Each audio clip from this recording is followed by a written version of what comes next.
മറ്റൊരു പുതിയ വീഡിയോയിലേക്ക് എൻ്റെ എല്ലാ കൂട്ടുകാർക്കും സ്വാഗതം. ഇന്ന് നമ്മൾ തയ്യാറാക്കാൻ പോകുന്നത് സദ്യ സ്പെഷ്യൽ ചേമ്പ് കാളൻകറിയുടെ റെസിപ്പിയുമായിട്ടാണ്. ഇത് നിങ്ങൾക്ക് സദ്യക്ക് മാത്രമല്ല ചേമ്പുള്ളപ്പോഴൊക്കെ തയ്യാറാക്കാൻ പറ്റിയ നല്ലൊരു കറി കൂടിയാണ്. വളരെ ടേസ്റ്റി ആയിട്ടുള്ള ഈ ഒരു റെസിപ്പി എങ്ങനെ തയ്യാറാക്കാമെന്ന് കണ്ടു നോക്കാം.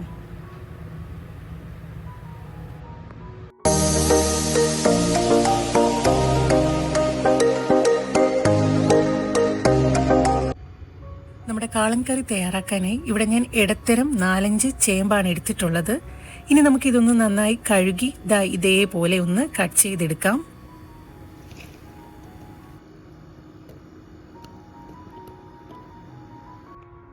ഇനി ഇതിലേക്ക് പൊടികൾക്ക് ആവശ്യമായ 1/2 ടീസ്പൂൺ മഞ്ഞൾപ്പൊടിയും ലേശം കളറിന് വേണ്ടി 1/4 ടീസ്പൂൺ കാശ്മീരി മുളക് പൊടിയൂടെ ചേർത്ത് കൊടുക്കുന്നുണ്ട്. പാകത്തിന് ഉപ്പൂടെ ചേർത്ത് കൊടുക്കാം. അല്പം എരിവിന് വേണ്ടി 2 പച്ചമുളക് കീറിയതൂടെ ചേർത്ത് കൊടുക്കുന്നുണ്ട്. ഇനി ചേമ്പൊന്ന് വേവാൻ ആവശ്യമായ 2 കപ്പ് വെള്ളം കൂടി ഒഴിച്ചു കൊടുക്കുന്നുണ്ട്.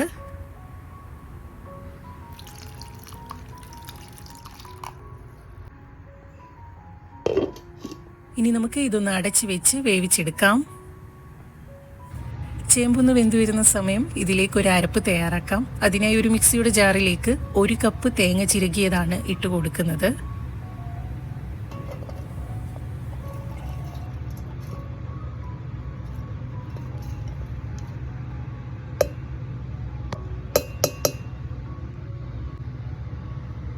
കൂടെ തന്നെ 2 വെളുത്തുള്ളി അല്ലിയൂടെ ചേർത്ത് കൊടുക്കാം.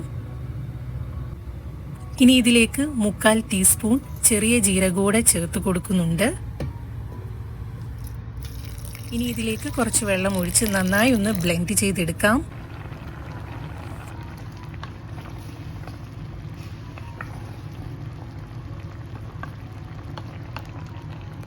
ചേമ്പൊക്കെ നന്നായി വെന്തു വന്നിട്ടുണ്ട്. ഈ ഒരു സമയം തയ്യാറാക്കിയ അരപ്പൂടെ ചേർത്ത് നന്നായി ഒന്ന് മിക്സ് ചെയ്തെടുക്കാം.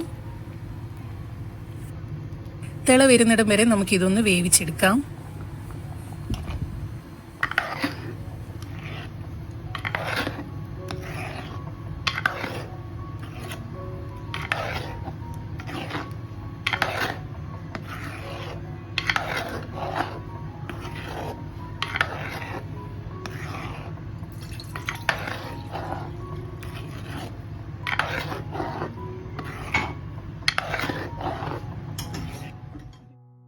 കറി നന്നായി തിളച്ചു വന്നിട്ടുണ്ട്.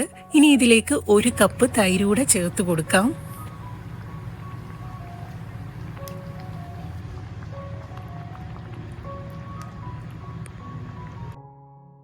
ഇനി നന്നായി ഒന്ന് മിക്സ് ചെയ്തെടുക്കാം.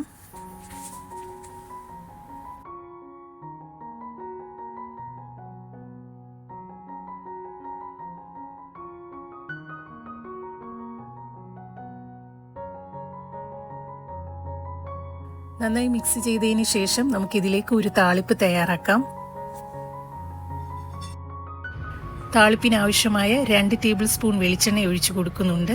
വെളിച്ചെണ്ണ ഒന്ന് ചൂടായി വരുന്ന സമയം ഇതിലേക്ക് കടുകും കുറച്ച് ഉലുവ കൂടി ചേർത്ത് കൊടുക്കുന്നുണ്ട്. കൂടെ തന്നെ കുറച്ച് കറിവേപ്പിലയും വറ്റൽമുളക് കൂടെ ചേർത്ത് കൊടുക്കുന്നുണ്ട്.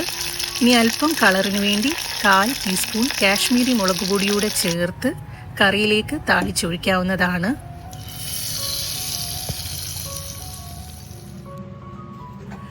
ഇത്രയേ ഉള്ളൂ. നമ്മുടെ ചേമ്പ് കാളൻകറി ഇവിടെ തയ്യാറായിട്ടുണ്ട്.